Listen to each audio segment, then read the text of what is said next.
Jamar Chase suspended? Abdul Carter, was he sleeping? And Joe Burrow, perhaps a Turkey Day return. What a gift! That and more coming up. Manchild Show with Boy Green. Digital starts now.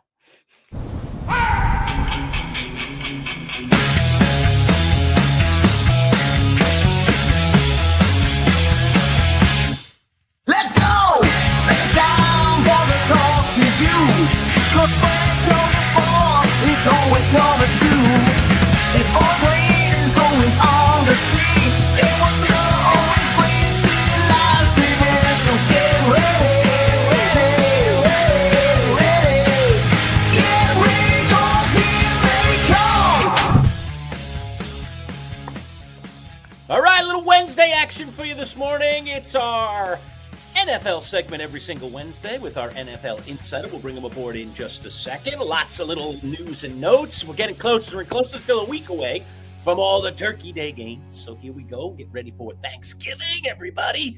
But we got one more Thursday night game to get out of the way. The Buffalo Bills will be in action against the Houston Texans on Thursday night. But lots of stories, lots of news and notes, and lots of games to preview and review. Let's bring him in. He's our NFL Insider for all things NFL. He's from PFF. It's our old pal, Dalton Wasserman. And today's broadcast brought to you by our friends at Crest Cadillac. What's up, Dalton? How are you? Good. Listen, I almost overslept for this one. I know that's kind of been a theme, but listen, I would never miss a meeting with you guys. So got here just on time to, get in and have a little fun here. All right, I'm the Giants guy, so let's just dig in on it right away. I mean, it is a kind of an embarrassing situation, to say the least. Did he, didn't he sleep? It's a he said, they said kind of thing.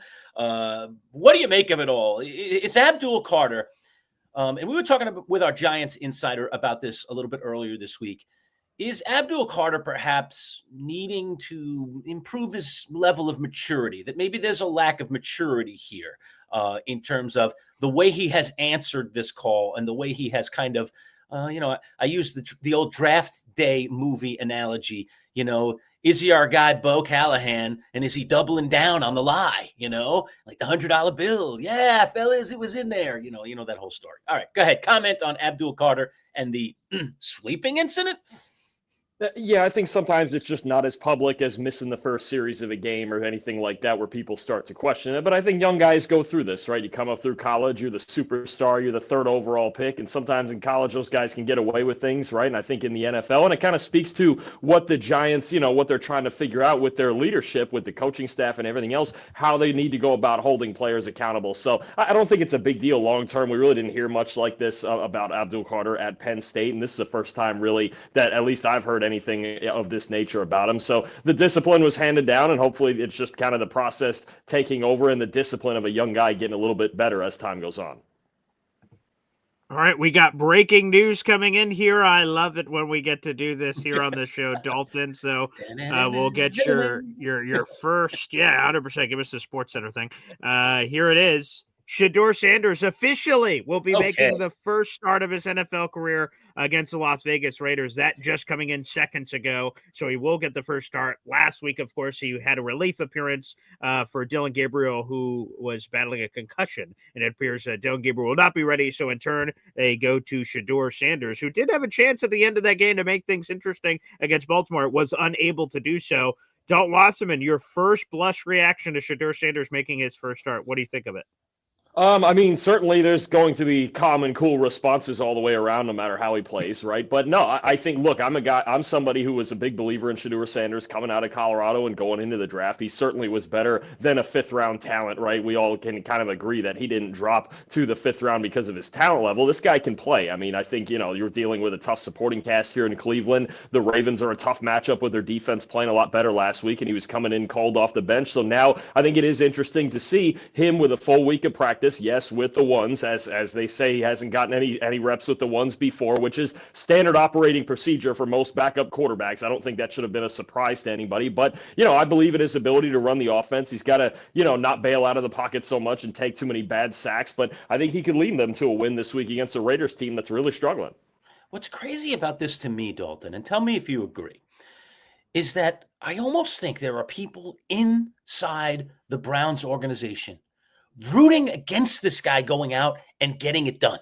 Like if he went out and had a good week, it's almost like it creates a nightmare for them because, they didn't want any of the rookies starting at the beginning of the season. Then they jettisoned off the vets, and now Dylan Gabriel's their guy, and this guy's just a backup. And, we picked him just because the value was fantastic. Whatever the reason was that the Browns made that pick, which is one of the most bizarre picks in the history of the draft. And now if the guy does go out and ball, now they got a real PR problem. Like the PR problem isn't bad enough. Now it just got worse. I mean, look, you kind of hope on the 1% chance he could become your franchise quarterback that would be the case. But I think it just speaks to, look at the history of this Cleveland Browns team. Over 25 years, they couldn't find a quarterback. They finally found one in Baker Mayfield, and they quit on him. I mean, this is just how they've handled quarterback situations forever, drafting the wrong guys, not being able to develop them, quitting on the wrong guys. I mean, I think that's just kind of the history of the Browns, right, at least in the last 30 years or so. So, I think as far as that goes, there's probably people in the building that disagreed with drafting him at all. And now we're just seeing the repercussions of that. And I think, when people talk about the practice reps and things like that, it's more about why he didn't get more reps in training camp, right? When you brought in Joe Flacco and traded for Kenny Pickett and drafted Dylan Gabriel and Sanders, there just never seemed to be a clear and concise plan on how to go about this season at that position. But he's getting an opportunity here. If he plays well in this game, maybe he gets a chance down the stretch to prove that he can be their guy. And if not, then we'll be talking about this again in the offseason. The Browns have a top 5 pick as it currently stands right now, or somewhere in that range. It's in the top 10. Are they, and they have 2 first-round picks because of the Travis Hunter trade, are they a lock with that first-round pick that's currently residing in the top 10 to take a quarterback in your mind, Dalton Wasserman? No, I don't think anybody's a lock in the top 5 to take a quarterback right now. I'm not super impressed with the top of this quarterback class. Now, obviously, guys will get pushed up as they become available and as the urgency rises for certain teams to get one. But I think the most likely guy right now might be a Fernando Mendoza from Indiana, who's having a great year there. Ty Simpson struggled for Alabama against Oklahoma last week. Maybe somebody convinces themselves on Lenore Sellers from South Carolina. But I don't think there's any surefire bets. And the Browns, look, regardless of who their quarterback is, right now, their offensive line and their receiving core is not good enough to win games consistently. So they could easily take those 2 first-round picks and try to help those 2 positions, offensive line and wide receiver, and deal with the quarterback problem later.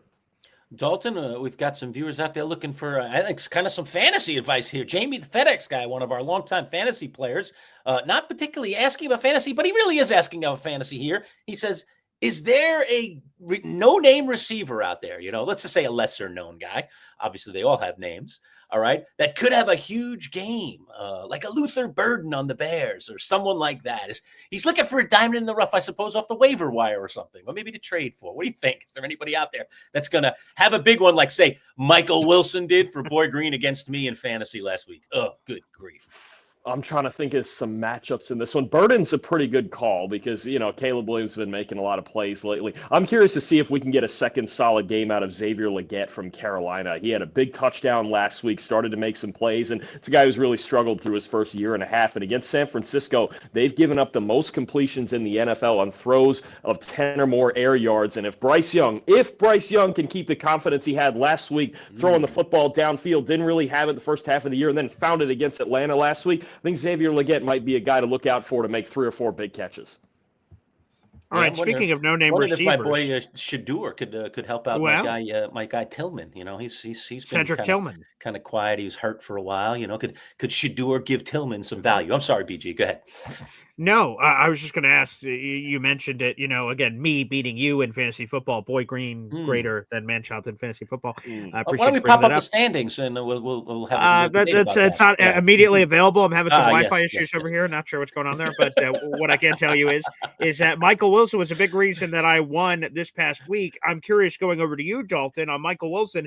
Is that just it's the NFL and crazy crap happens on random games? Or do the Cardinals have something here, Michael Wilson, and that maybe it won't be this level of performance, which was historic in a lot of ways, but that he can actually be something for this Cardinals team moving forward? And Jacoby Brissett, the gunslinger, Dalton, what the heck? Yeah. What's going on 47 completions. I saw your boy Trevor, your coach, say, what the hell? Yeah, it's an NFL record. Yeah, I mean, look, Wilson's a good player, and if he can continue, maybe not that level of production with that many targets and catches, especially, I believe Marvin Harrison was out for that game. But when you talk about, him being a solid player, good route runner, really good in contested situations, then they need to use him more. I think there's games where we've seen where he's kind of disappeared, and they just haven't used him very much. And I like the ability of Brissett to get the ball downfield. He's been throwing the ball vertically downfield better than Kyler Murray was when he was in there, right? And he's made himself some money for another few years as at least a high-end backup, right? But I think that's a big thing is they fell behind early in that game. The first play of the game, they fell behind, and they just had to keep gunning it, and they're really struggling to run the football right now. So part of it is volume, but Wilson is a good player, and if he could continue to produce for him as that number two, you have a great tight end in Trey McBride, you have Marvin Harrison on the other side. Maybe that's an all-passing offense that does have some potential regardless of who their quarterback is, because that's going to be a big question coming into 2026. All right, you saw the spitting incident, Dalton. So we have another spitting incident in the NFL, despite denials after the event. It seems pretty clear that Jamar Chase did spit. So a one-game suspension, fair, unfair? What do you think of it? Completely fair. I mean, it's what Jalen Carter effectively got. Now he got time served because he didn't play at all in that week 1 game, but it's completely fair. I feel like this isn't just a football lesson, it's a life lesson. Just don't spit on people. I mean, we saw it with Jalen Carter. I saw it the very next week after Jalen Carter in a Florida Gator game that it cost the Gators a game, and now you see it with Jamar Chase. I'm just like, look, what is the point? Obviously the disrespectful nature of it, but it's like, what is the point? And the cameras are everywhere, and you're going to get caught, and I know Ramsey took a swing, and honestly, at that point, I don't really blame him for it, right? And obviously, we've seen no punishment from Ramsey. Even Mike Tomlin said, right, is if you get spit on, whatever happens. I mean, yeah. Sticking up for his guy there as he should. I just don't. It's just pretty much this year, this stupid thing of the year that we've seen multiple guys do, and I don't understand the point of it at all. But yeah, the suspension is completely fair. Yeah, and just so everyone knows out there in the universe, so Jamar Chase was suspended for a game. He attempted to appeal that suspension. It was overheard by Jordy Nelson, who's part of that committee over there, and upheld, which, again, from the NFL, I imagine that isn't a surprise either. So just to throw that out there in the universe, that, again, that was there as well. Let me throw in some questions out there, again, from the audience. We keep diving in. J_D_S. All right, Dalton Wasserman. Rank these 3 quarterbacks for the rest of the season: Justin Herbert, Brock Purdy, Joe Burrow. Oh, are we talking fantasy or real or what? I don't know. Do it for real. Yeah, for real. Yeah. Wow, that's tough. That's tough because you got 3 really different situations there. I'm going to say Justin Herbert 1. Ooh. Man, if we're talking just stats in the production, I'll say Herbert 1, Joe Burrow 2, Brock Purdy 3. I mean, it's a really that's a hard one depending on the context of what you're asking. Because if you're talking for a whole season in a vacuum, I would probably say Burrow. But Herbert's done such a great job of working around a really bad offensive line this year, and he's got a better team to work with. Burrow, obviously the O-line is not great and the defense isn't great, so he's going to have to put up numbers even to have a chance. And Purdy, I just think he's a step behind those 2 guys. He came in last week and played reasonably well, but I think he's a little more propped up by the supporting cast there. I'll go Herbert for now, then Burrow, then Purdy. Dalton, be ready on your Twitter mentions. Headline reads: Dalton Wasserman hates Brock Purdy's guts. So that's coming, pal. That's coming. It happens once a week. Don't worry. It's happened with half the quarterbacks in the league. Not worried about it. And listen, folks, I don't want to discourage anybody from asking questions, but Dalton is not our fantasy guy. That's on Friday, and that's Joe Bartle. Dalton is our NFL insider who gives insight. I could do my best with it. I'm in second place in my league now. How many leagues are you playing? Yeah, just one. I've got one serious one. I'm getting carried by Matt Stafford and Puka Nacua. I'm riding the Rams to success. Okay. So we'll see how long that hot streak keeps going. But I could do 1 or 2 a show. I don't mind it.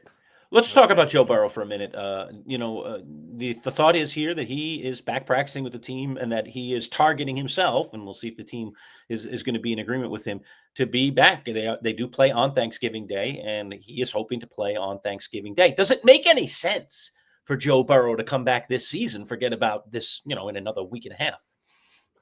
I mean, on the surface, probably not, because my assumption is they're going to lose to New England this week without Jamar Chase, and then they're going to be 3-8. So you're at a point there in the division where you'd have to rattle off all six your final 6 games and go 9-8, and then hope you have the tiebreaker right and see where else things stand. I mean, I get it. He wants to come back. He's a competitor, and as long as they have any sort of pulse that he can be involved in, then they've got a shot, right? But it's going to probably involve winning 6 games in a row, including 2 out of 3, two Raven games in the first 3 weeks that he's coming back. You'd have to win both those games, obviously, in Baltimore on Thanksgiving night. That's going to be a tough one as well, as far as a short week of preparation. But I mean, I get it. Him coming back on the surface, I want to say, just, hey, protect yourself. The offensive line's not great. The season's over and all that. But as long as they have a pulse, he's going to want to play. So I understand it from Burrow's perspective. Do you think the Chicago Bears, I know we have Jamie, the FedEx guy, in our comment section. He's a diehard Bears fan. Are they for real? They're at 7-3. They host the Pittsburgh Steelers. We'll see if Aaron Rodgers, that's another storyline to talk about, but we'll see if he's going to be able to suit up for this contest. He's fighting to be able to do so, and his potential ownership of the Chicago Bears. Are the Bears for real, Dalton Wasserman? To the extent that for real means they're an obvious playoff contender at 7-3 and they're much improved, and maybe they're a contender to win the NFC North depending on what happens head to head down the stretch here, then yeah, they're for real. They are a good team. I wouldn't put them in the Super Bowl caliber yet. I don't think Caleb Williams is quite ready for that yet. I don't think their defense is quite ready for that yet. When you talk about, to me, the prime contenders in the NFC being the Eagles and the Rams, I don't think they're on that level. But if you want to talk about for real, if they're a good team and Ben Johnson guiding this team to the playoffs, then absolutely. I don't think they're going to turn around and lose, sit here and lose their last 7 games or anything like that. He's done a great job of guiding Williams. They're running the football well. Their offensive line is good, and they've been winning close games. I think that's the biggest thing with the Bears more than anything. If they're going to make the playoffs, along the way, they've learned how to win close games when so often in the past they've found ways to lose. Let me pick up that conversation right where you left off and talk about Aaron Rodgers. I said it on our Monday live show that if I'm a Steelers fan, I want this guy out there in a cast doing everything he can to play. It's his non-throwing hand. If it's an issue, delivering handoffs and receiving the snap, then I guess I get it that he doesn't play. But I think, they've had the Ben Roethlisbergers of the world. They've had the Terry Bradshaws of the world. They are used to their quarterbacks showing up in big games. And they are in crisis right now because here come the Baltimore Ravens. And the Steelers want to win that division, and they certainly want to finish in front of the Ravens. So they need their full complement of guys when possible. It sounds like Aaron Rodgers has listened to my advice, PR 101, and he is seemingly doing everything he can to get ready. Let's talk about that. Should he play? What are your thoughts about Aaron Rodgers essentially toughing it out, considering that it's his non-throwing wrist? I mean, I give him a lot of credit if he does, right? Because this is a huge game going into Chicago. The Bears are running hot right now, and you got the Ravens, like you mentioned, coming right at your heels, and they've won 4 in a row. So this division race is starting right now, and you already know Aaron Rodgers doesn't want to miss any games against the team he owns, right? So I mean, that's kind of the thing there with him. I think the other bit of this is Aaron Rodgers and the conservative nature of how he plays is generally pretty good at avoiding turnovers. The Chargers game a couple weeks ago notwithstanding, and the Bears force a lot of turnovers, right? That's going to be the big thing, is which quarterback can go out there and really be secure and safe with the football to keep them in this game. Rodgers has been generally good with that this year. You have questions about that if it's Mason Rudolph out there. I'd be a little worried about that part of it, especially in obvious passing situations. So, I give him a lot of credit. If he's going to try to tough it out and play, then cool. Like you mentioned, it's his non-throwing hand that makes it a little easier, and they may have to make some adjustments, but they're going to need him, I think, to win this game. Dalton, the New England Patriots at 9-2 are pretty good. They're a pretty good team. However, there have been some suggestions by the general public, the great unwashed, that New England may be a little lucky. Tampa Bay, they were down a lot of players. Now Jamar Chase, up Spitgate. Sorry, pal. He's out for the Cincinnati Bengals game. Do they have a 4-leaf clover shoved in a certain part of their body, Dalton Wasserman? Maybe, but I also think they're just really good. I would have picked them. I would have picked them pretty solidly to beat the Bengals, even with Jamar Chase. I mean, the Bengals have the worst defense in football, right? And I expect the Patriots to go out there and score 30 plus, to be honest with you. I mean, Tampa Bay, even with some of the injuries they have, that was a good football game on the road against a good team. And we know Baker Mayfield always gives you a puncher's chance. And do we not remember them going into Buffalo and finding a way to win on Sunday Night Football? I mean, how much more do you need to see from the Patriots to think that, oh, this team's actually actually really good, 9-2, going on 10-2. I mean, and then you look at their schedule. At the end of the day, they're going to win 13 or 14 games, I think. And you have any team, I don't care how lucky, people can call you. You win at least 13 games in the NFL, you're really darn good. That you can luck your way to 9 or 10 wins. You can't luck your way to 13, 14. They're awesome, and Drake May's a legit MVP candidate.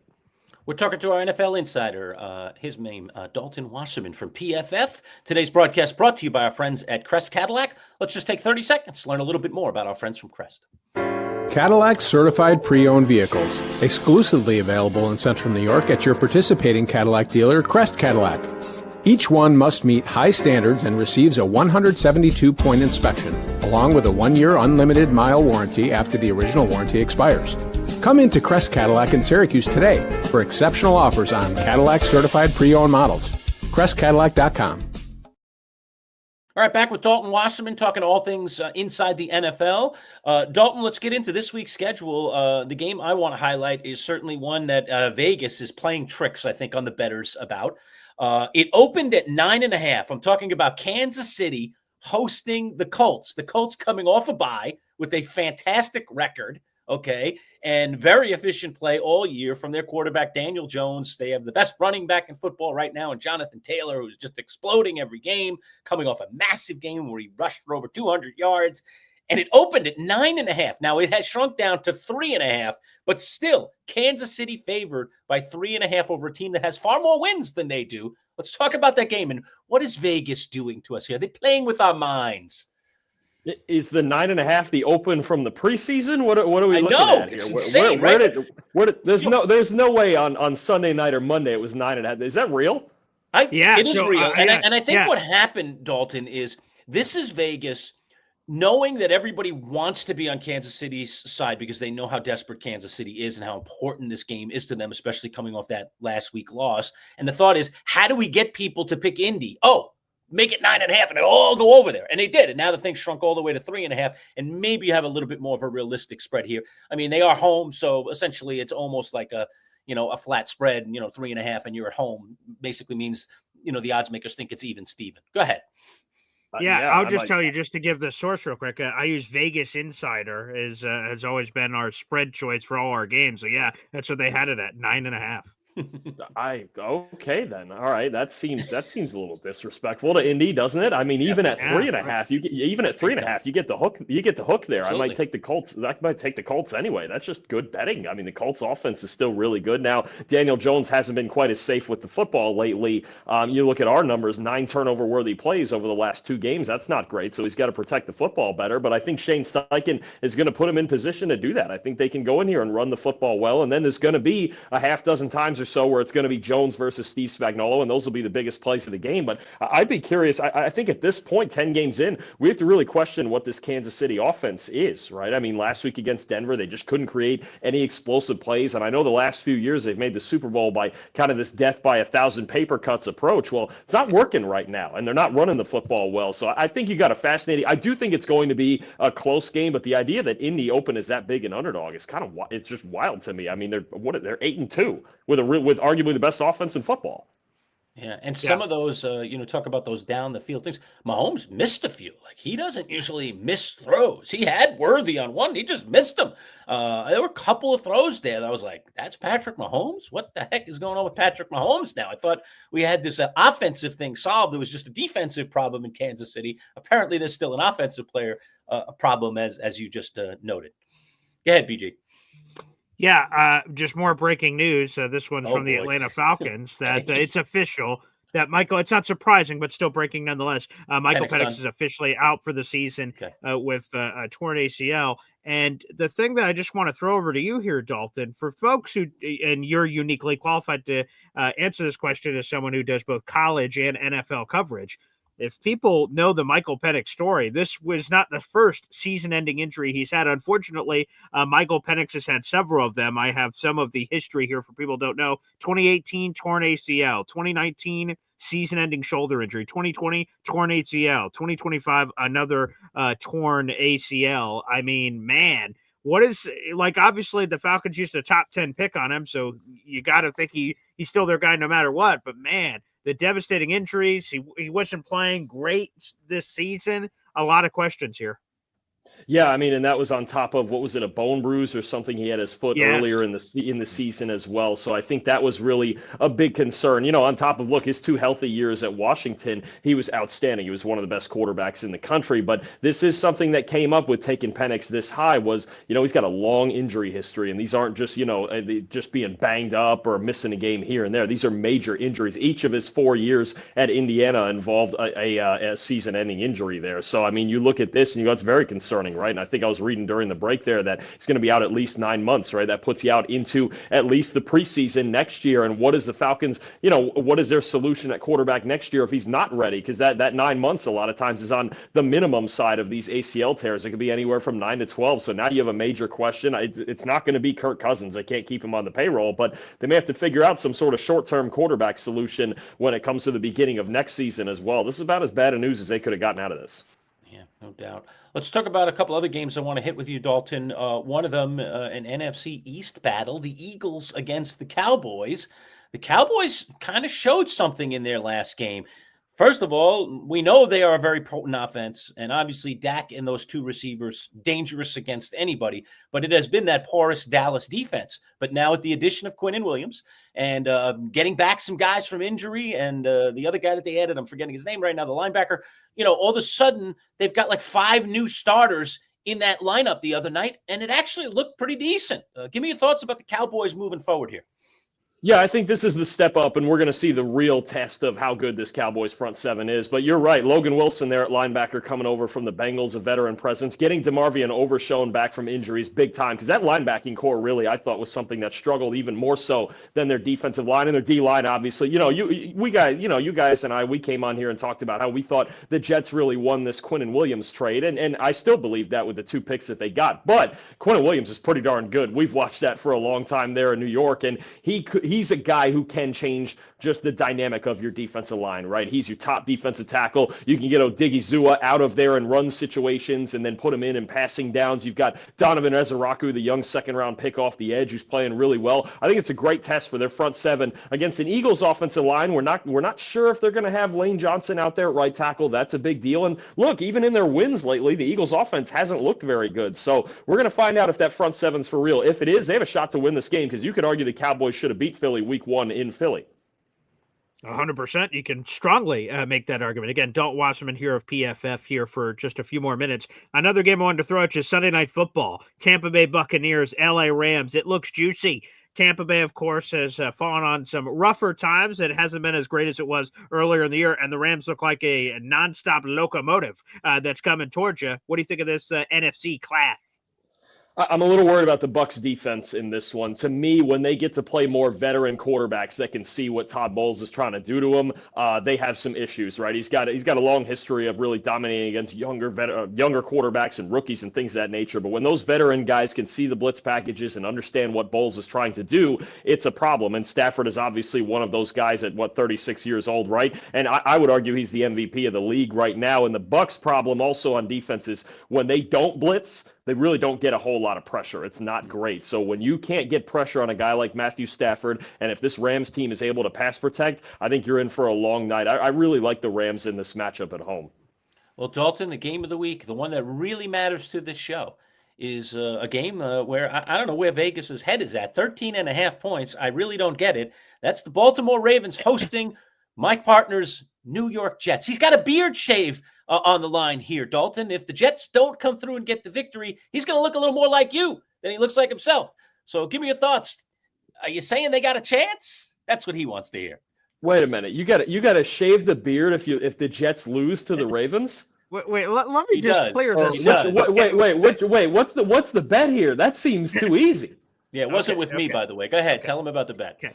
All right. So we had a caller call into my morning show. It has phone lines. We're coming off the Browns game. Jets have won 2 in a row. I'm like, woohoo, Jets. Yeah, baby. Here we come. Chugga, toot. And a caller calls in and says, you're an idiot. And they're immediately going to collapse. And so he says, hey, I'll make you a bet. I'm like, all right, lay it on me. What do you have? He says, if the Jets lose the next 2 games, which was in New England and in Baltimore, you have to shave off your beard completely if you lose a bet. And I said, that's the stupidest thing I've ever heard. I'm like, they're going to be heavy underdogs in both games. I'm not doing that. So we went back and forth. And then ultimately I said, okay, I won't shave it completely off, but I'll shave most of it if they lose both those games. But if they won both of those games, Dalton, he would have donated like $300 to this thing I was doing. So I said, oh, okay, wonderful. So I'm going to be honest. He caught me in a moment of weakness. All right. I was feeling the vibes of the winning streak, and he caught me. But here's the thing. They can totally do it with Tyrod Taylor revenge game. Huh? Quarterback change? Spark? Huh? Dalton, right? Please?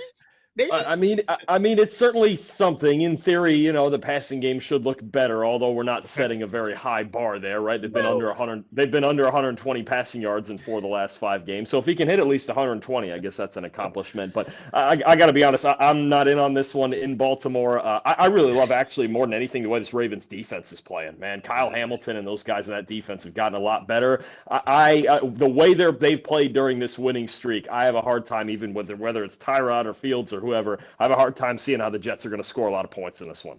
Yeah, wish you were getting the 13.5 BG. That might. That's help. right. Well, a lot of the so that bet happens live on the show, right? And immediately people are reacting. Oh my God, what are you doing, Paul? Stop! Shut up! Don't do it. And they said, fight for the spread in the middle. I wasn't looking at the comments. They said like, try to get the spread in there. Like, come on, or like negotiate at different points. So yeah, I've gotten a lot of heat for the negotiation skills or lack thereof there. And this captain may have to go down with the ship. Yeah. Well, it will grow back, Dalton. It will grow back. So, that's the good news. Yeah, but he'll probably look a little more like you than he looks like himself. Which, again, Dalton's a handsome guy over there. Look, he's been hitting the gym. I don't think it's going to help me. Him hitting the gym is going to help my body, but the beard game's looking strong. So, okay. Yeah. Fantastic.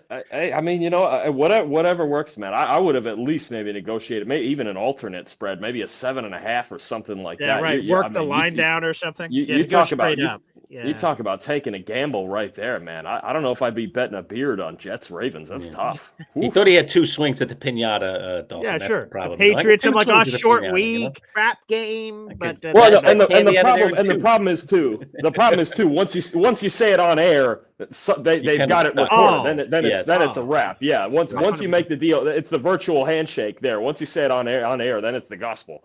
100%. Because I had bets, man.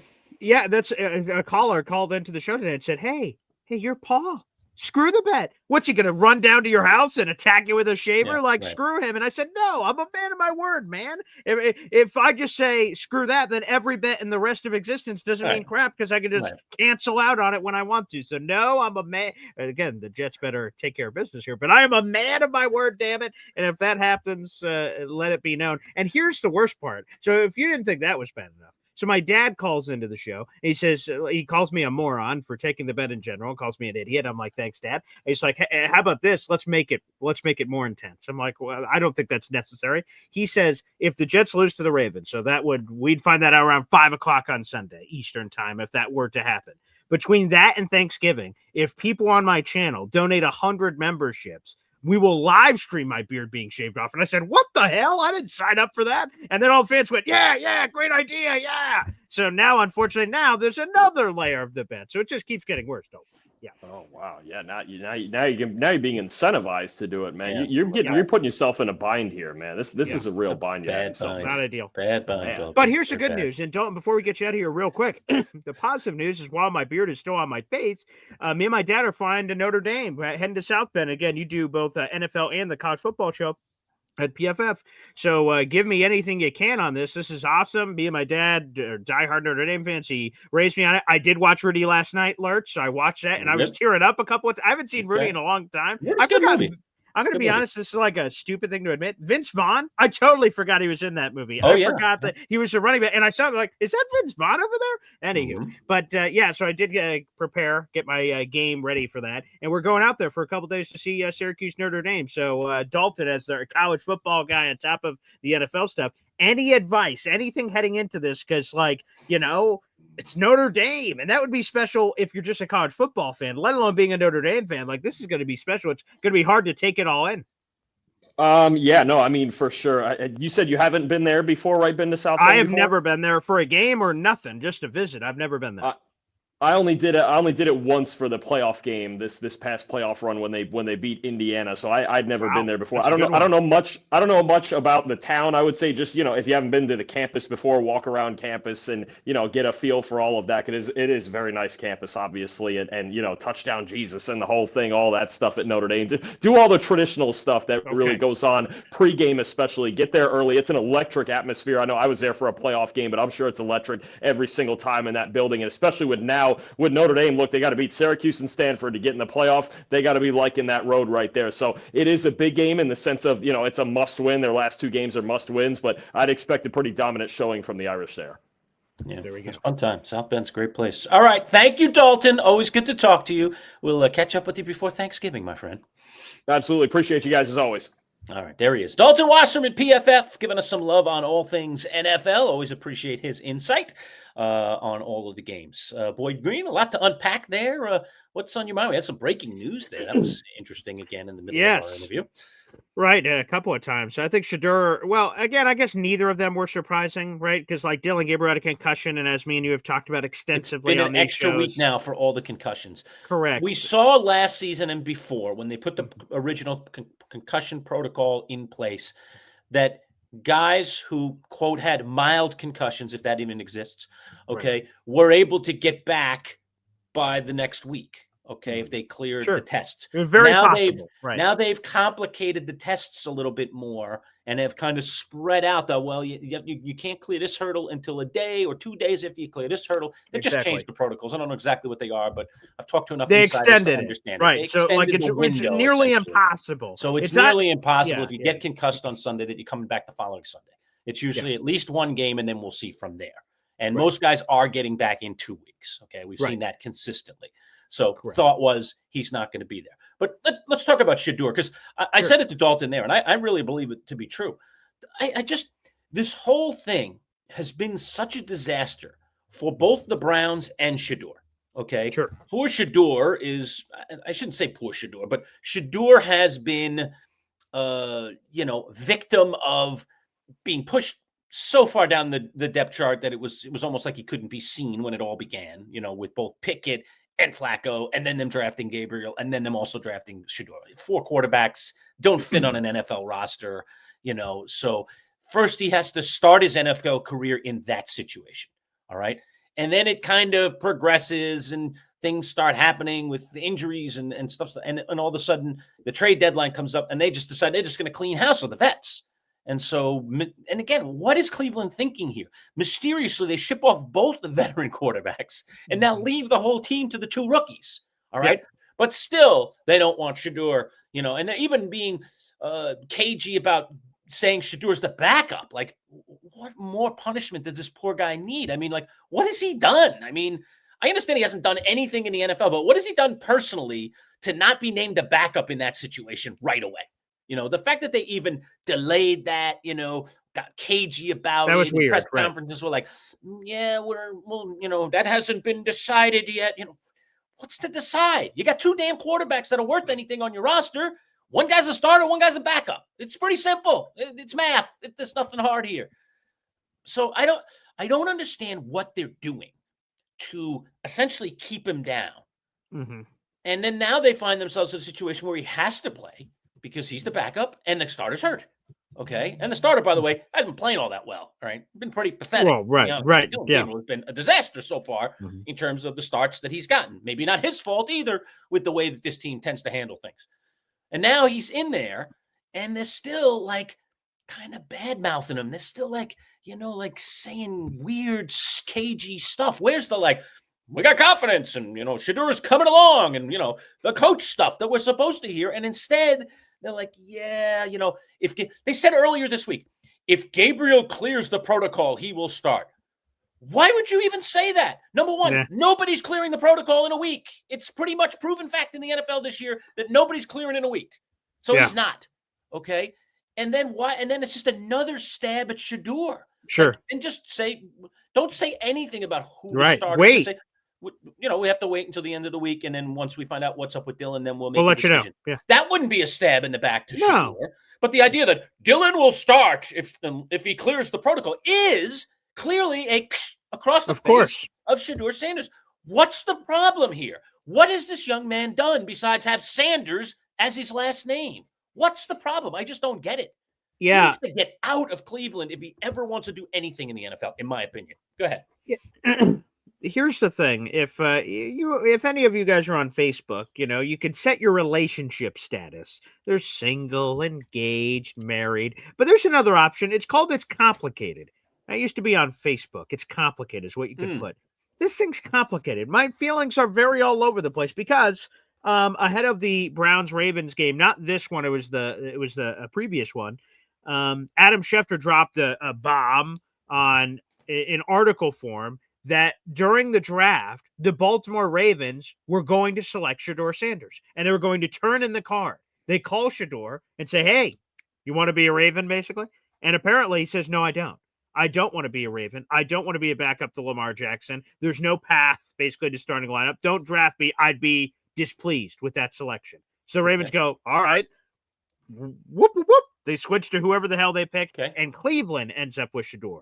So I don't like, while it happens, your guy Eli Manning, right? He didn't want to go to San Diego at the time, and he forces his way there. And I thought that was weird back then too, but whatever, it works out for Eli Manning. So Shedeur using the Sanders family name or whatever to flex his muscles to put himself, now it's different, 5th round versus 1st round, but he got to force his way, quote unquote, to Cleveland. They were one of his teams apparently that he wanted to go to, because I'm sure he read the room, went, oh, opportunity here. That's clear as day. So my feelings are complicated. Like the Ravens thing, to be honest, if I was advising Shedeur, I would have went like, go to Baltimore, be with an MVP. And by the way, he wasn't healthy this season anyway. They had to go to Cooper Rush. Shedeur would have had a great opportunity with the Ravens if he would have went in that direction. But not even knowing that, like just getting time. I think too often, Lurch, we take the cheese in front of us. We don't think.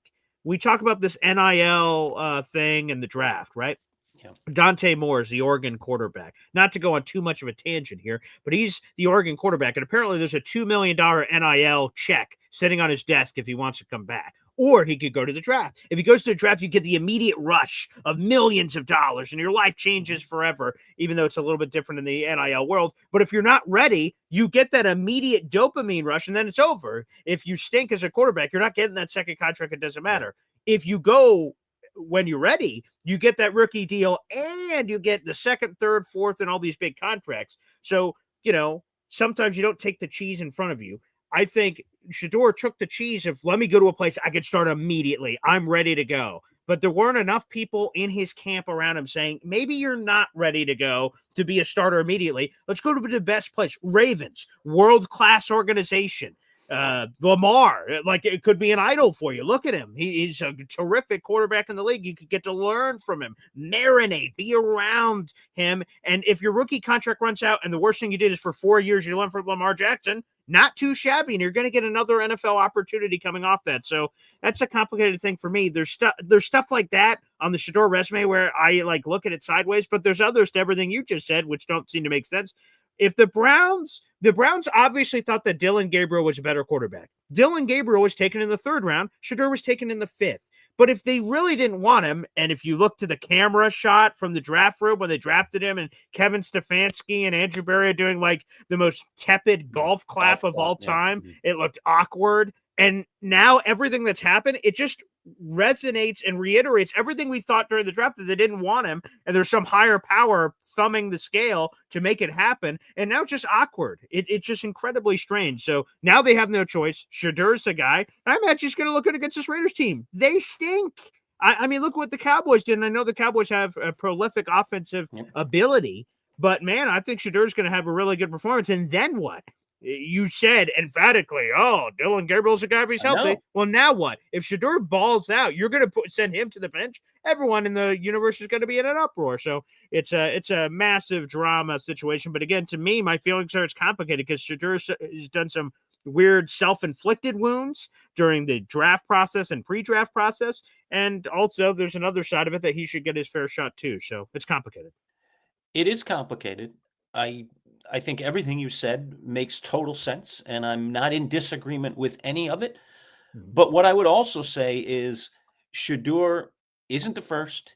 He won't be the last. And dare I say, there have maybe been hundreds of maybe hundreds is a little big, but there've been a lot of quarterbacks. Yeah, there's been multiple. I get what you're saying. Yep. Mm-hmm. Believe in their talents.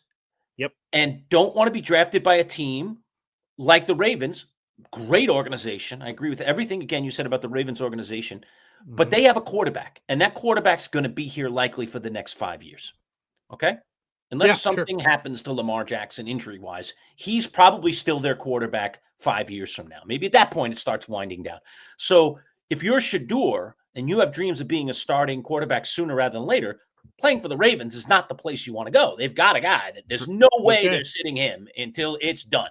So you're sitting behind a guy who, until he's either injured and out of the game or retires from the game, that you're not going to pass. You're only going to play mop-up duty. You might get chances when he gets hurt, and he does get hurt from time to time because of the way he plays the game. But that's it. Sure. And, I can understand a young man like him, regardless of his last name and his ego, that says, that's not the best situation for me. I'd probably prefer not to do that. I'd probably prefer to be in a place where at least, it's a little unsettled at quarterback, or the guy's not like a lock to be up for the MVP every year, which is what Lamar Jackson is. I mean, so I kind of get that. So I'm actually, believe it or not, a little bit in the kid's corner on this one in terms of if the Ravens did call me, I might be like, Ravens, that's the terrible fit, Again, maybe at that age, maybe at that stage, you shouldn't be, okay? And please, I want to be very, very clear. I am not saying that Shedeur Sanders is an accomplished NFL quarterback, or frankly, if he's going to be any good at all. What little we've seen and what his coaches, I don't know if I trust the coaches and the staff and the people in Cleveland, because they're not too good about evaluating people most of the time and doing things the right way. But if I'm to give them any credence, they are clearly saying to all of us, he's no good right now. He's he's a project, okay? There's much to be done before he could get on the field as a starting quarterback. We'll see about that. I don't know. But what we've been told and what little we've seen doesn't look great for him. But that is not, you really can't look at that small sample size and those people who have made that decree and determine that. I'm not a believer of that either. So it's like, well, which side do you want to believe here? I also did see some throws in that game, despite the fact that overall it was a poor performance. There were 2 or 3 throws in that game. I was like, whoa, baby. That's what I'm talking about. Over the top of the linebackers, over the middle, 25 yards down the field, and a strike right to the guy in stride moving across the field. So there were actually a couple of throws in that game. I was like, maybe I see a little NFL arm talent there. So I'm not ready to rule him out. I'm not ready to say that he's going to be great. I'm in the middle. He's a rookie who's barely played, so I'm not ready to make any judgment on him. But I actually find myself oddly, because I am not a Sanders fan in general. I'm not a fan of the whole egomaniacal craziness thing. Sure. But I actually find myself in an odd position of being in this kid's corner because I don't like the way he's being treated. I don't like the way he's being handled. I don't like the little snappy little press conference quips that for no reason are attacking this young man. What has he done? What has he done? And if he does go out there and ball, as you said this weekend, what are they going to do now? Still tell us that Dylan Gabriel's better? Dylan Gabriel's had what? 3 chances to start? Is it 2, 3? I think it's maybe even more than that. It's been trash. It's been total trash so far. Now they have a trashy team and they don't have great receivers. And there's a lot of reasons it's probably trash. It's not all on Dylan Gabriel, but so far, not too impressive. Not too impressive. So I'm rooting for Shedeur this weekend. I hope he goes out and balls. I want to see this problem become a problem because I think it'll make life in the NFL more interesting for a couple of weeks. So let's do it. That's true. By the way, Dylan Gabriel has appeared in 8 games and has had 6 starts so far this season. 6 starts so already. 6. You want to run his numbers? Want to run some of his numbers at us? Can you get him? You want to run his numbers? Oh yeah, I will in a second. Okay. But I just want to play devil's advocate, right? So you said that Shedeur, right, gets a call from Baltimore. He's like, Baltimore. Like, I just don't see it, right? He's confident in his own abilities. Yep. Okay. Lord, you make a very compelling case. Lamar, MVP, multi-time MVP. How am I going to get on the field? Okay, that makes sense. But in the same breath, Shedeur Sanders and his family said, Cleveland. Oh, here we go. This is the quarterback factory I want to go to. Do you see this jersey on the screen, folks? This is a viral jersey that exists, and it goes around all the time. This is a Cleveland Browns fan. I didn't know they existed. And you go through all these names. These are all the 30-something names that the Cleveland Browns have been through since 1999, starting there with Tim Couch on the top and working its way down to all kinds of obtuse names. So Shador said, Baltimore, come on. That's no place for me. Oh, but Cleveland, where quarterbacks clearly don't go to die. That's the place. If I could handpick it, that's where I want to go. Yeah, what? that was a bad choice. And with Dylan Gabriel being drafted in the same draft 2 rounds earlier, you want to go there out of all the choices? What? I don't know. I got a question. I got to throw a challenge flag. I don't have the penalty prop near me, but that's where I throw the flag. But did he say yes? Do we know that he did say yes, or did they just draft him? He had to. You don't get a choice in the draft. They draft you. Well, okay. So they draft you. Now you decide whether you're showing up or not. Well, sure, but there are threats before, right? So, like, for people that don't know, on the TV copy, right, we're at the 5th round at pick 120. But the real what we see on TV versus what's happening, they're 5, 6, 7, 8 picks ahead at that point. So there's all kinds of like calls and things that are happening on players that are supposed to go next and things of that nature. Shador, the same way it was happening for Baltimore. Baltimore was writing his name down on the card. They were about to turn it in for Shador. They call him up for the, hey, buddy, you ready to be a Raven? And most answers are, oh, yeah, this is the greatest day of my life. But he didn't. He went pound sand. Hell no, I don't want to be in Baltimore. Don't draft me. And they switched the card. So same thing for Cleveland. He could have done the same thing. You're already in the 5th round. What? We talked about this with a few Syracuse prospects. Unfortunately, we haven't had a lot of Syracuse first rounders, but they say when you get to that late in the draft, sometimes it's better to be a free agent because then the power shifts to you. Right. You choose the best place to go. Right. You evaluate every situation. Everyone's calling you, ooh, Shador this, Shador that, or whoever the player is. They're like, hey, we'll offer you this, we'll offer you this. It becomes free agency. The power shifts to you. In the draft, to your point, the power's with the teams. They can draft whoever they want. But yeah, I would assume that Shador said yes. If he said no to Baltimore, how did he not say no to Cleveland, especially with everything going on? And if Shador indicated that he didn't want to go to Cleveland and the Browns drafted him anyway, considering Deshaun Watson, Dylan Gabriel, Joe Flacco, Kenny Pickett on the team, that seems like you welcomed the disaster. Let's draft this guy who clearly doesn't want to be here, and he's our 6th quarterback, and he has Hollywood written all over him. That doesn't make any sense. So that's why I tend to believe that he must have given it the stamp of approval, which, again, to me, makes no freaking sense. Yeah, it doesn't. I think if we could bring him to the old temple of regret, I think he would be saying, "I live in the temple of regret right now," because they have not treated him well. Okay, no, definitely not. And even though he's going to be their starting quarterback this weekend, I don't know that he has the full support of the organization behind him. Clearly not. They're just waiting to not have to start him. Is there anybody else? Anything else? Maybe. Which they invited this. They drafted him. What are they doing? I don't understand. Right. So why did they draft him? The theory out there, Boy Green, and I think it's looking more and more like it's true, is that ownership basically ordered Stefanski and their GM to draft him. And that's why we saw the golf clap. And that's why, they were like, we just drafted a quarterback. We don't need another one, and the owner was like, draft him. This guy is a potential. He should have been a first rounder. And he's sitting here in the 5th round, and we're going to let him walk by. Let's take 2 swings at the pinata, Dylan Gabriel and Shador. I'm sure that's what they said. Not? We've had all these problems with our quarterbacks for 1,000 years. Let's give ourselves 2 swings instead of 1. Why wouldn't we do that? Is there some great that makes sense to tell me? To be honest, way better than him talent-wise. So they took him. I mean, I think it was a dumb, silly, ridiculous pick, but there is some, dare I say, breath of logic to it if you truly believe that he's a good player. We don't know yet. We really don't know yet. So you're rooting for him? I find myself rooting for him. I mean, it's a tough thing to say, but I find myself rooting for him.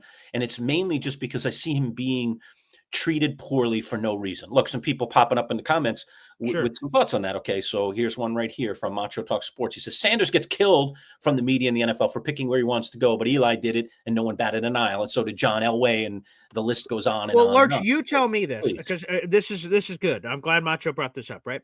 So when Eli made that decision, I was 10 or 11 years old. So while I'm a massive football fan and I've rewatched that draft and all kinds of things from it, I can't speak to it. You were there, Lurch, and when I say general there, like you were of well thought. You were not 10 or 11. Yes. So you tell me, Is this true? Did no one bat an eye when Eli did that? Because, like, for me, when I heard about this in my youth and then later, I'm like, oh my God, he did what? He forced his way. He wasn't the first one, to your point. John Elway did it in 1983 with the Baltimore Colts and Denver Broncos and all that jazz. But was this made like big news that Eli was flexing his muscles and not going to San Diego and his father's influence and all that stuff? Was that a big deal back then? All right, I gotta take you back a little bit to answer this question Okay. completely. All right. Okay. So let me start by saying I'm going to be a bit of a contrarian on this topic, unfortunately, and I am very rarely the contrarian. That's fine. But I like when you shoot straight, so go ahead, give it to me. Straight and admit my flaws when they are out there. I will put them out there on display for all of you to see. Okay. Okay. All right. When Elway pulled that nonsense, as I called it back in the day, and I was there for that one too, by the way. 1983. Right? You know, I was like, this guy's a bum. What a dirtbag. What an egomaniacal jerk. I rooted against Elway his entire career. I never liked the look of him, his face, his arm, his ridiculous zipping it 5 yards to guys at 100 miles an hour thing. All right. I was not, and probably never will be, a John Elway guy. I've softened a bit in my old age. Okay. All right. But I really had a hatred towards John Elway. And it was based on one thing and one thing alone, not John Elway, the person or anything. That one decision and how he basically held a team hostage. Baltimore Colts. Him, and ends up where he ends up with Denver. All right, to the Baltimore Colts, which I just thought it was an awful thing for sports. Yeah. Now years pass, and then this thing happens with Eli. And yes, I was right there in the 20 years later, basically. Giant fan that I am. Yes. So my recollection is, number one, it wasn't nearly as big a deal. Okay. In the media, it was covered. It was a story. There's no New York, I'd imagine so. His hand. It made the headlines in the back pages of the New York Post and the New York Daily News and the New York Times. All right, it was a big story. But I think because of, and I think this is part of it, because what happened here is San Diego, then the San Diego Chargers, now the LA Chargers, had the number 1 overall pick. Correct. Okay. Yep. They were going to pick Manning. Manning basically said, no. Don't do it. All right. Right. The Giants stepped in because they needed a quarterback. Okay. And they tried to broker a deal. The Giants had the number 4 pick. Correct. And actually the way that went down, and you can check history to be sure of this, Boy Green, but I'm pretty sure the way this kind of went down was like both teams made their picks and then essentially the picks were swapped. So we didn't know officially about the trade. The trade had obviously been consummated, but we didn't know about the trade until the Giants, who I think were picking 4th, picked Phillip Rivers. They picked Phillip Rivers with the intention that player was going to San Diego. And then essentially, they swapped. Okay. And the trade was made official. So I don't remember whether Eli walked out there and put on the old San Diego. He did. Okay, we have it. I can pull that up. I'm right. My recollection is correct then. I mean, it's a long time ago, so I'm trying to remember this. But that was my recollection, is that, they got to 4, they picked, and then the swap was made, and Eli ended up in New York. And then it came out kind of at that point that Eli had told San Diego, no thanks. All right. And that's this is him holding up the San Diego Chargers jersey. That happened. Yeah. So, and I think I remember, like, he was a little, like, not so smiley, okay, we see him smiling there, but it looks like a half smile. Like, Eli was just like, okay, this ain't the real deal. So he knew what was going down. He had made that demand. And and I think the reason it doesn't get as much pub is also because, look, both teams ended up happy. They got a great quarterback. Rivers was terrific for them. Eli was even better for the Giants. They both ended up with really good guys who maybe both of them will be in the Hall of Fame before too long, but I just think, they got 2 great quarterbacks and life went on. So, in the case of Baltimore, they didn't get their quarterback and life didn't go on so great for them. So maybe there is more of a rub there with what Elway did to them. Because, look, like Sean Merriman, lights out. He's one of the best defensive players in Chargers history. Mm-hmm. Phillip Rivers was a wonderful quarterback who didn't win a Super Bowl, so be it. Nate Kading was a wonderful kicker for them for a while. Mm-hmm. So they got 3 more, and again, very quarterback for quarterback, and then 3 very usable players. So, unbelievable. And the Giants, so interesting. Giants gave up some serious stuff to make that trade. They did. Wow. They're both organizations. So it ended up being a win-win, and that's probably why it's talked about less also. I guess so, yeah. But I was curious in the moment, right? Like, oh my, in the moment. And here's my contrarian thing. Yeah. Okay. In the moment, You know, I was like, I'm a Giants fan. You know, I was like, Oh, you are mad, man. Absolutely. You know, who the heck wasn't going to freaking stupid San Diego, New York, baby, Mecca? You know, I was the crazy New York unbelievable. guy that I sometimes can be. And you So, yeah, hated John Elway's guts for that same decision. hated him. 20 Hated him. years later, you're like, Absolutely. woo, Flogged come here, him. man. If I had been doing talk radio back then, I would have been like, this guy's a bum. He's a trash. He should be banned for the NFL. I would have been hot taking it like there's no tomorrow.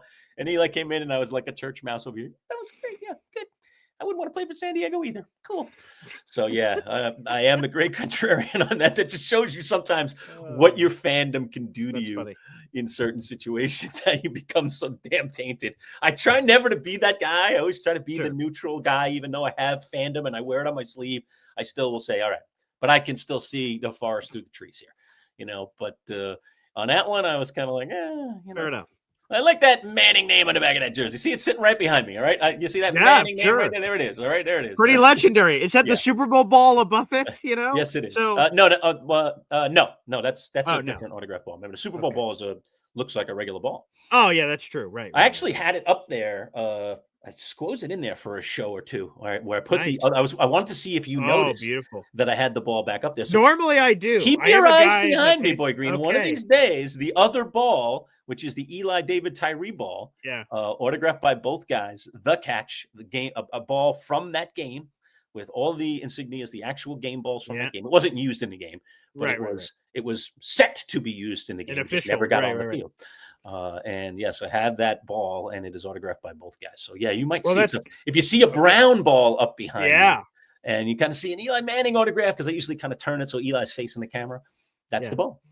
By the way, shout out to both of those individuals. You know, sometimes when you get autographs, they don't care and they just do it small. And they do it really they nice. Clearly knew what this ball was for because of the stories we told in the past, and they had it full beautiful display. So they both did a wonderful job on the autograph. But normally I pay attention because, like, when I do interviews, I'm like, someone has a bookshelf. I'm like, hey, what books do you got in the back? They're like, oh my god, I've never been asked that. And then so picking the background and things of that nature. You love that in your sports broadcasting classes, right? When people are doing highlights, they don't just say, hey, look, number 10 threw it to number 15 touchdown. Correct. You highlight the subtleties of, look at this weird thing that happened over here, or this, or this, or this. You really like, sort of digging into the details.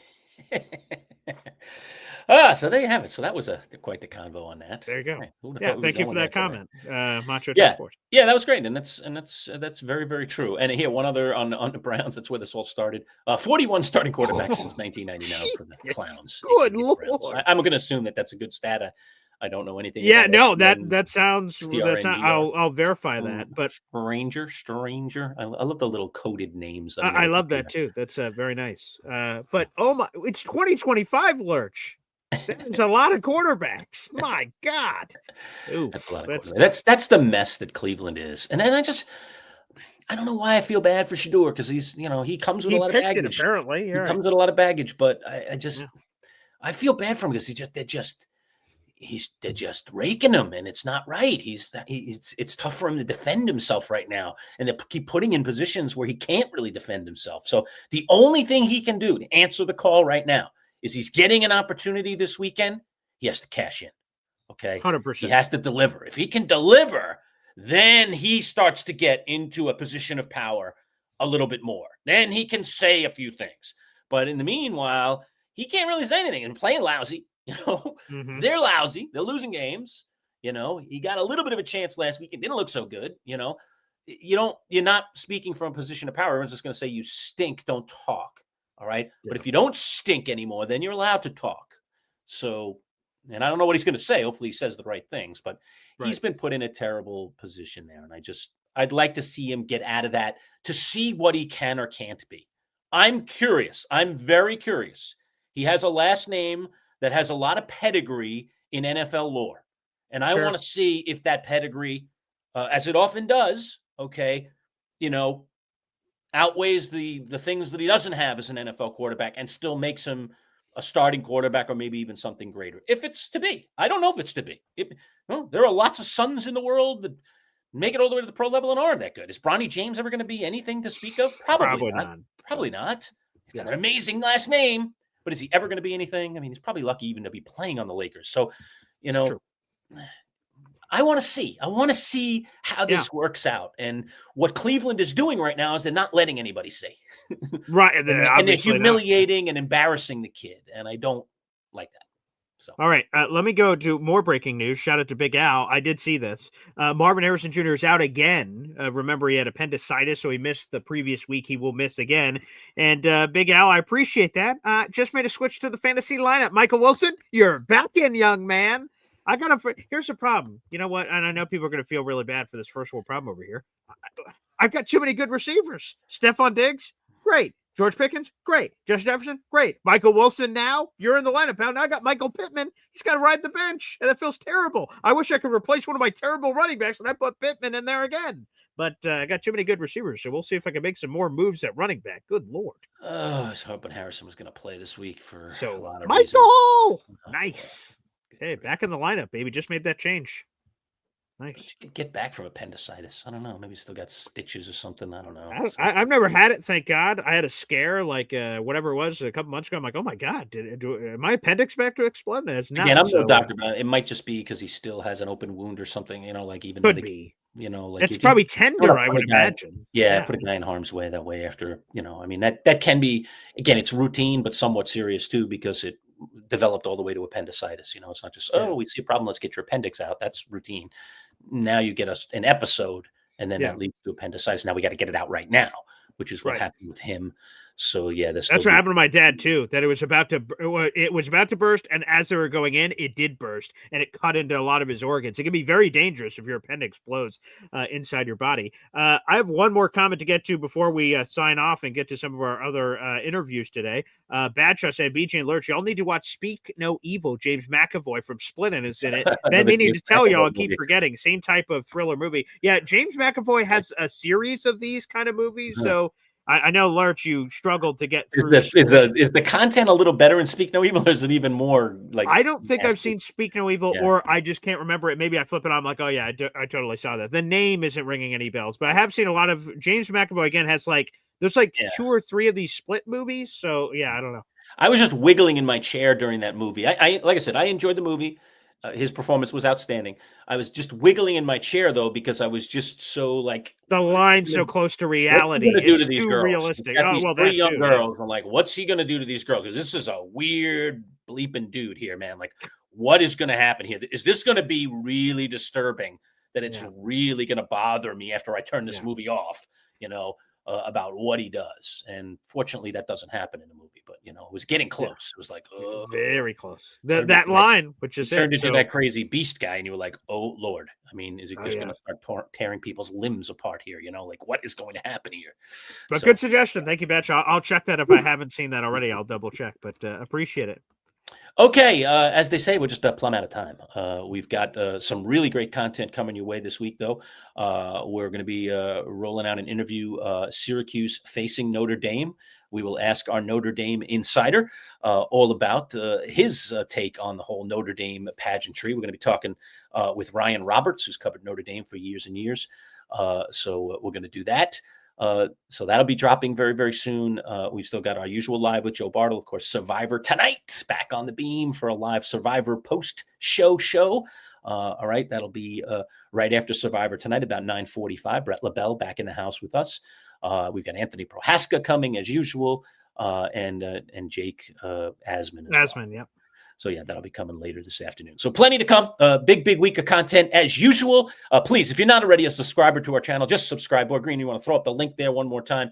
All right, you see it under my name as well, at MC Show Digital or youtube.com/MC Show Digital. That's where you go to. That's our homepage. And you just click on that big subscribe button. You become one of our community members. It doesn't cost you anything. And it might win you a $400 golf club. All right, so don't forget about that. It's too far. I can't reach it right now, BG.